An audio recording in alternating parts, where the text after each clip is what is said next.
भाभी का पर्स?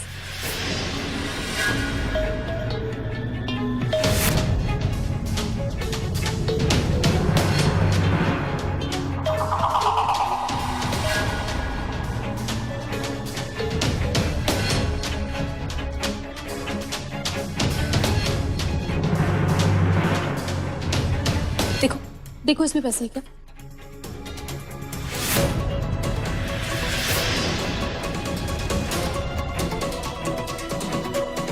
ये तो नीचे हॉल में पड़ा था।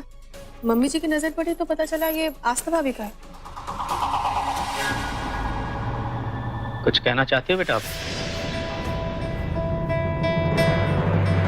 पछतावा हो रहा है तुम्हें? इतना जो तुमने बुरा भला कहा हमारी बेटी को, चोर होने का इल्जाम तक लगा दिया। बेटा कुछ भी कहने के पहले अच्छी तरह से सोच विचार कर लेना चाहिए।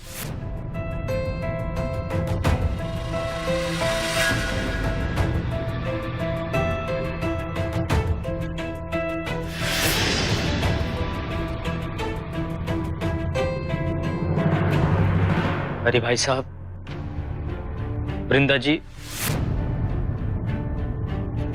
हमने अपनी बच्चियों को संस्कार दिए हैं। बड़ों का सम्मान कैसे करते हैं, घर में सब लोगों के साथ मिलजुल कर कैसे रहते हैं। अब हमें लग रहा है कि हमें अपनी बेटियों को कुछ और भी चीजें सिखानी थी, जो आज हम उन्हें सिखाएंगे।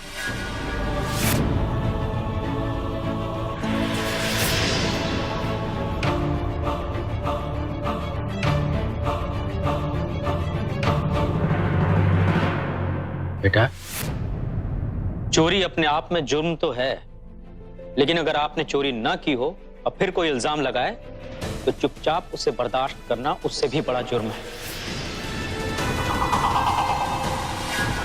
और अब हम नहीं चाहेंगे कि शास्त्री की बेटियां वैसा कोई पाप करें। करारा जवाब देना।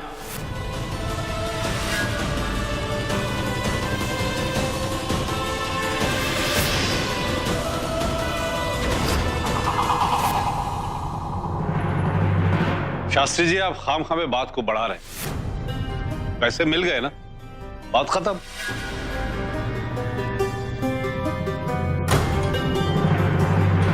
माफ कीजिएगा समधी जी, लेकिन बात अभी खत्म नहीं हुई है।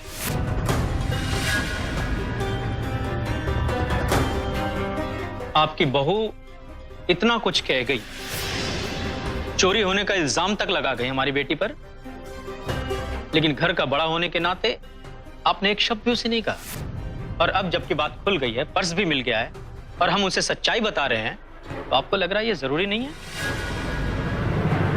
पर्स भले ही मिल गया हो, लेकिन हमारे बच्चों के चेहरे से जो खुशी गायब हुई है वो अभी तक लौटी नहीं है। इसलिए समधी जी, बात अभी खत्म नहीं हुई। तो जी आप कहना क्या चाहते? शास्त्री जी, जो हुआ वो बहुत बुरा। अच्छा यही होगा कि अब हम सब यहां से चले जाएं।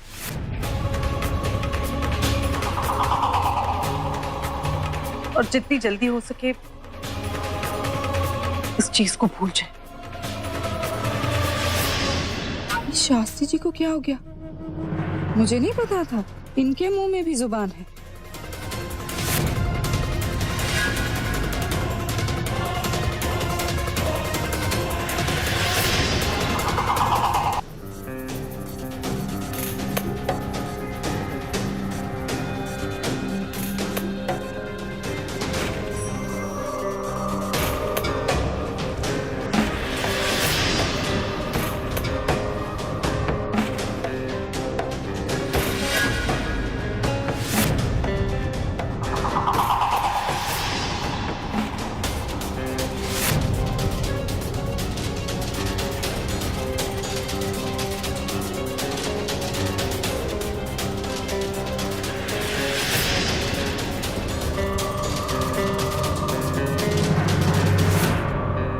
भाभी,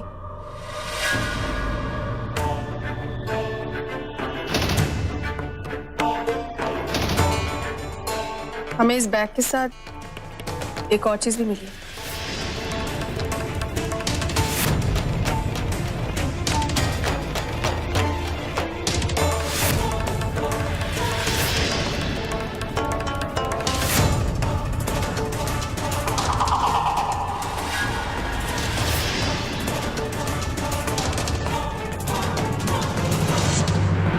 ये नोटपैड क्या करने की कोशिश कर रही थी आप?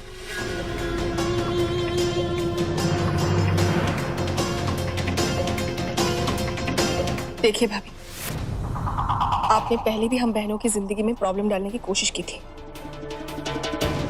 मेहरबानी करके ये सब करना बंद कीजिए, नहीं तो आगे से हमारे लिए चुप रहना मुश्किल हो जाएगा।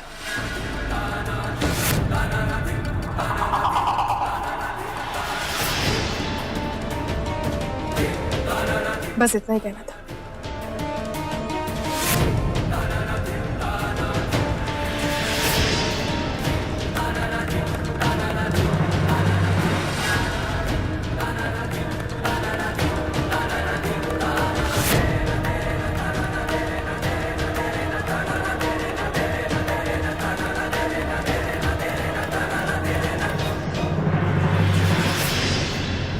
अनुष्का, चले? जी।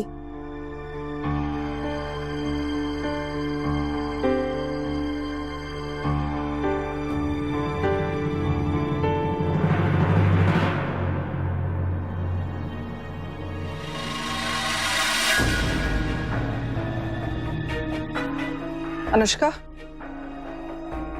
तू तो आस्था से नोटपैड के बारे में भी बात करने गई थी ना, फिर बात अधूरी क्यों छोड़ दी? वैसे तो अच्छा ही है कि तूने आगे बात नहीं की, नहीं तो अलका के लिए वैसे ही पंगा पड़ जाता। चलो ठीक ही है, और वैसे भी मौका मिलते ही मैं आस्था से बात कर लूंगी। हाँ? नहीं मम्मी जी, आप अलका दीदी के बारे में इतना सोच रही है, उसके लिए थैंक यू। आपको आस्था भाभी से बात करने की कोई जरूरत नहीं है। हमें उनसे जो कहना था हम कह चुके हैं। ठीक, चले? चलिए।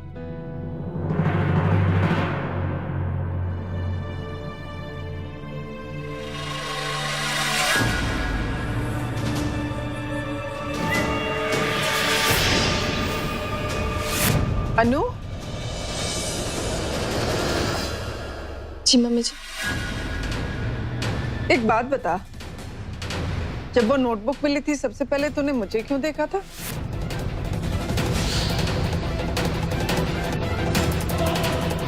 मम्मी जी, आपको पता है ये नोटपैड किसका है?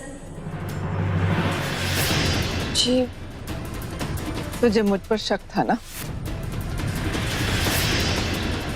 तुझे लगा कि ये चिट्स मैंने इसी नोटपैड से लिखकर भेजी हैं। बोलना, चुप क्यों है? तुझे मुझ पर शक हुआ था ना?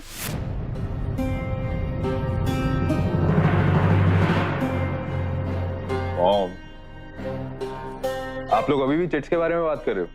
आप ही तो कह रही थी कि वो चिट किसी ने भांग वांग पी के भेज दी होगी, तो अब ये डिस्कशन क्यों? वो मैंने कहा था और तूने सुना था, लेकिन अनु को तो अब तक कुछ चीज पर विश्वास नहीं है। इसे तो लगता है कि मैं तुम दोनों का रिश्ता तोड़ना चाहती हूँ। वो मेरा आशीर्वाद देना, इसका गृह प्रवेश कराना, तुम दोनों से प्यार भरी बातें करना, इसे तो सब झूठ लगता है ना? लेकिन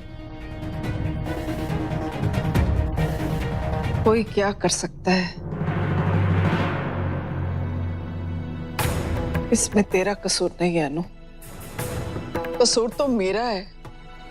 मैंने ही ऐसी हरकतें की हैं कि मेरे बच्चों का मुझ पर से विश्वास ही उठ गया है। तो फिर तू तो पराई है, लेकिन अब मैं ऐसा क्या करूं ऐसा कि तू मुझ पर विश्वास करे कि मैं तुम दोनों को एक साथ देखना चाहती हूँ, खुश देखना चाहती हूँ। तू ही बता, मैं क्या करूं तुम लोगों को यकीन दिलाने के लिए कि मैं बदल गई हूं।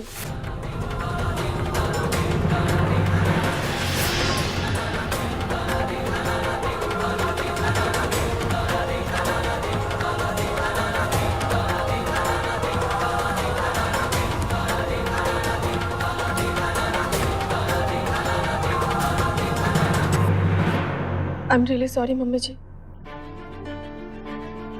आप सही कह रही है, हमें एक सेकंड के लिए लगा था, पर हम आपको कैसे बताएं कि हमें कितना बुरा लग रहा है। हमने ऐसे सोच कैसे लिया। हमें माफ कर दीजिए मम्मी जी। हमारा यकीन मानिए, उस एक सेकंड के लिए पता नहीं हम कब तक शर्मिंदा रहेंगे।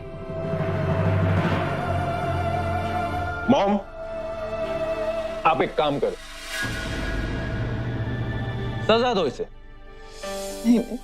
इसे डांटो, घर का सारा काम कराओ, कुछ भी करवाओ, लेकिन प्लीज मॉम, इसे माफ कर दो।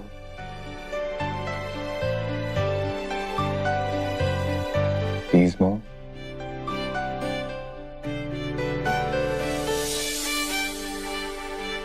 बेटा, तेरी खुशी के लिए तो मैं कुछ भी करने को तैयार हूं।